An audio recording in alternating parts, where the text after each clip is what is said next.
and just talk a little bit about the close down steps. Again, as we begin to prepare for close down, there's some pieces of information we want to share with you.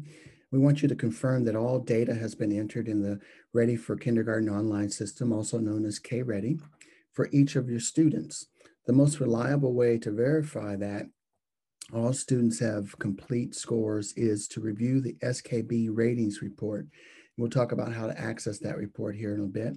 This report will help with communications between teachers, principals, admins, and data managers alike regarding what scores are missing or have yet to be entered in the system. We'd like to encourage data managers to communicate with the billing administrators and teachers associated with the specific student and provide any necessary support to ensure that all data is entered in the system by November 14th, 11:59 p.m. So again, it's really important. It's very critical that you understand that teachers need to enter all assessment data by 11:59 p.m. on November the 14th. So that's next week. It's also recommended that data managers load the file using the bulk loader one more time between now and the end of the assessment window closing. The enrollments should be loaded if new students have been added to a district or a district needs to assign the student to a new teacher. We also want to point out this piece about transfers. It's really important, very critical. Transfer requests are generated when a data manager uploads the student file using the bulk loader. Some students who were originally enrolled in your school or district might have already withdrawn or transferred to another school or district. As a reminder, we are not removing or deleting any student data from the K-Ready system. However, students can be marked inactive, which excludes the students from appearing on any district score reports. So that's a very important factor. We're not deleting any student scores, but we can make students inactive who are not part of your school any longer. Again, after the administration window has closed on November the 14th, data managers will have until November the 20th, 11:59 p.m. To clean up any remaining transfer requests. So again, you have until November 20th to do all your data cleanup as a data manager after the window closes for teachers on the 14th. So yeah, that's about a week or so in between that time for data cleanup. So next, what we'd like to do is talk a little bit more about preparing for the submission, walk you through the data cleanup process, review, approval, and declining of transfers, and how to confirm the POA status. There's basically 3 steps. Your first step is you want to confirm your student scores. To do that, you want to pull an SKB ratings report. So when you're looking and you log in, go up to the administration window, select your reports, select the drop-down arrow and select under ELA reports, the ELA SKB rating report. You want to fill in the data collection. Now, filter by point of authority comes already checked by default. So this is, when this is checked, only students who has the point of authority with the data manager's location or district will show on the report. If you uncheck it, the data manager will see all students who have been loaded for the district regardless of the student's point of authority. So this option is more intended for situations when students are reported by 2 different organizations.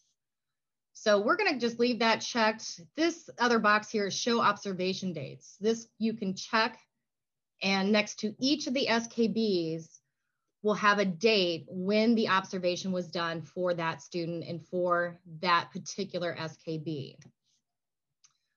We're going to put the start and end date, and I always start with, of course, the start of the assessment, so August 15th. And for now, we just do the end date of today. Select your location. You can select your district. So if you have your location, let's say you have multiple locations under your district, you can select a certain location, or you can just select the entire district. For me, I only have 1 location, so I'm just going to do the district location here. Close out of that, and you can see that report has been successfully requested. Once you see that on your requested reports, go ahead and download and open this up. Let me pull this over here, I apologize. All right, so now you see the list of your students, who their teacher is, who they're attached to, and you see all of their, I'm sorry, I'm going a little fast there. You see each of the SKBs. So you see the ratings. And like I said, I selected that observation date. So you can see when I entered the score in for those students. But you can opt out of that. You can keep the box unchecked and you won't have this extra column for those students. All right, so that's kind of what you want to do when you want to check to see and make sure that those teachers have entered the scores. And going back to that, you can see that, you know, well, Carissa, you have not, my teacher here has not done all the scores for Snow White. I need to contact that teacher and have her get these scores entered before the deadline date. So it's more of like just double checking those and making sure they're in. The next step you want to do is your transfer requests. So you want to start processing all of those transfers, like Ed said earlier, is you have the data window closes on the 14th, but then data managers have until the 20th to clean up any transfers, any students. So let's go over on the left-hand side to transfers. And here you see 3 tabs. You're going to see requests from others, your request, and transfer history. So the request from others is basically what it says, providing any transfers that came from other districts. So when they uploaded their student, and let's say you had them, this is where those transfers go. And as you can see, I got Stephen King, I got Brad Pitt, so I would either approve it or decline it. Your request tab, this provides a list of the transfers that your district has asked other districts to approve.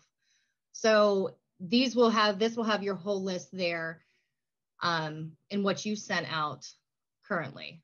Now it does actually, I do want to say this, the data request, you can see this was 7/2/2019. So your latest one is going to be on the last page. So you can always change that date as well, but you can see that this one here was 10/13. So going then to your transfer history, this provides a list of all, both to and from, both you sending out or ones coming in, and has all of them listed. So again, it starts with that 2017 date. You can change it and do it differently, however you want to do it. But this is where you're going to want to accept and approve any of your transfers. Make sure this is all cleaned up before the end of that window. And then the last thing you want to do, your last step, is you want to confirm the point of authority status for these students and make sure that they are with you. If they are not, you'll be able to kind of move forward there, and I'll show you what you need to do and how you can tell the point of authority for your students. So we're actually going to go back to reports. We're going to select the drop down arrow of create a report, and we're going to go all the way down to system reports. So go to data downloads. You're going to select enrollments, your data collection, your district, and again, your location if you have multiple locations. So this is if you uploaded your students through the bulk loader and you did an enrollment file, and you can kind of see those students. So you see an export enrollments. Go ahead and download that report.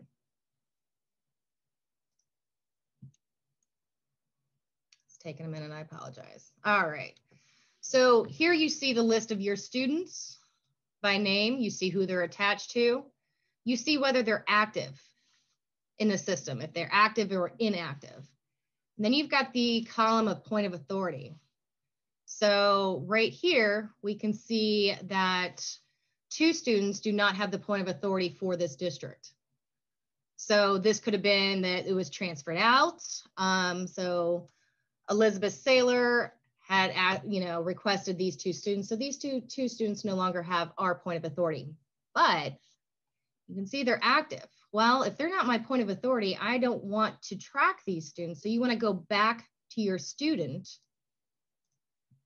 and you want to go ahead and correct that, make them inactive. And how to make them inactive is you need to remove the teacher from the student. So we're going to go through that here real quick. Let me go back and find that student. All right. So her name is Alma.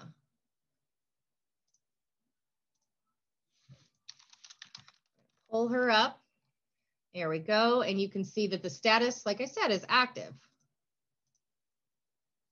To remove the teacher, all you need to do is select enrollments. We're going to go back over here and we can see that it is attached to Carissa Donovan. We're going to remove. And you can see it's been removed here and it's counting down for you.